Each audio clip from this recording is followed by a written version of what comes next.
My name is Stacey Yvonne. I'm with Awards Buzz. I came to talk to you about this wonderful little movie, 1992. That's right, little where you movie. acted as executive producer. You know, this was set against one of the most kind of tumultuous times, the 1992 LA uprisings, kind of in the wake of the Rodney King verdict.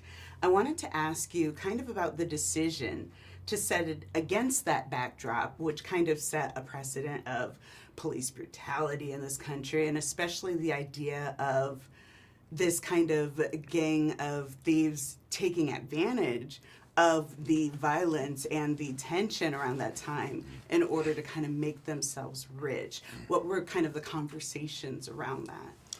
Well, I think Ray Liotta, may his soul rest in peace. You're beautiful, by the way. You look like my older sister. I miss her. Yeah, so Ray Liotta and Scott Eastwood,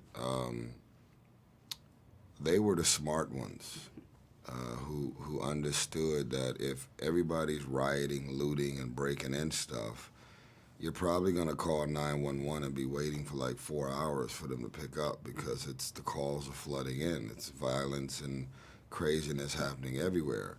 So they just took advantage of the distraction, just like everybody else did. Every grocery store, Radio Shack, everything that everybody was breaking into, all the shit that they stole was because the police was distracted and all over the place. So you had petty thieves, but they decided to take their heist to a whole nother level, and they knew that other than the riot, they would have probably never been able to pull that off.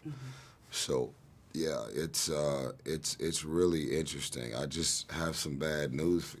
If y'all are thinking that 1992 is like some sad movie about the riot and looting that took place and for the Rodney King verdict, you got the wrong movie. This is a thriller. This is a heist. This is, really showing the dynamic between black father and raising a son versus, Ray Liotta with Scott Eastwood as his son and Dylan. There's a duality that's just really interesting. There were really great parallels between the two, Yeah. and you could really see the kind of shine through, especially between your performance with Christopher. Him portraying Antoine was this character that really, the relationship between them definitely had tension because you could see they just kind of got thrown in with each other. Of course. And Mercer was definitely a character where on the surface, he seemed very hardened, but you could tell he had so much kind of pathos to him. There was a scene where a guy's holding a gun to his head. He asks him how it feels, and he says, familiar.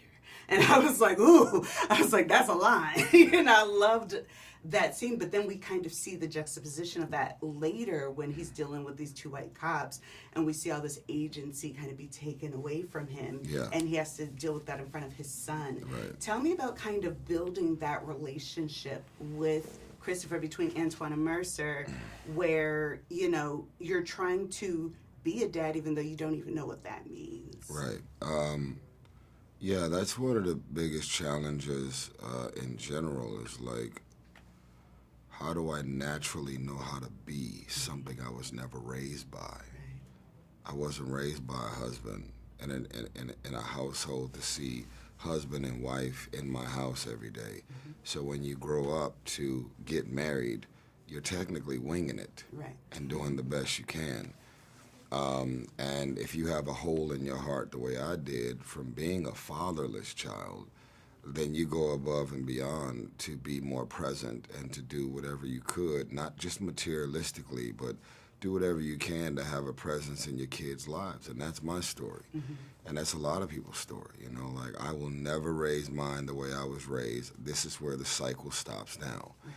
So although I'm meeting my son at 16, mother and grandmother passed away,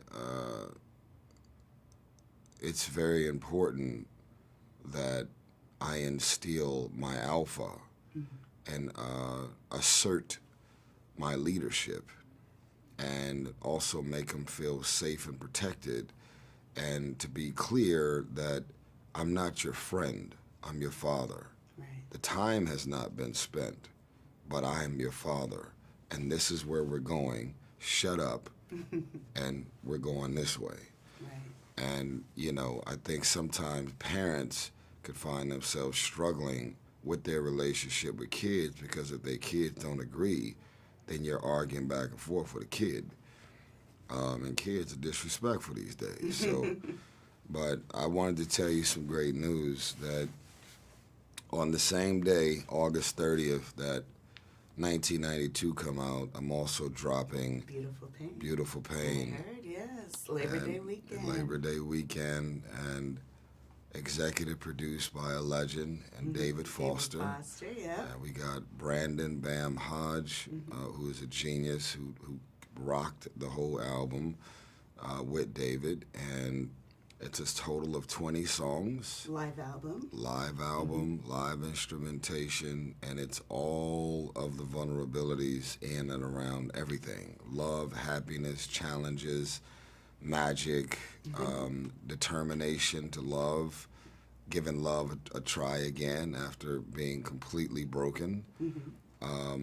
You know, and that's what it's like to discover the beauty in my pain. So There you go. if you go to Tyrese.tv, the next 1,000 pre-orders, I'm going to personally autograph them. Oh, there we go. Well, we will be sure to let our viewers know, and I can't wait for people, to listen to it, but of course to watch 1992. I think it's such a dynamic and impactful film, and yeah, it really has a message, and like you said, it's entertaining. Heist film all the way.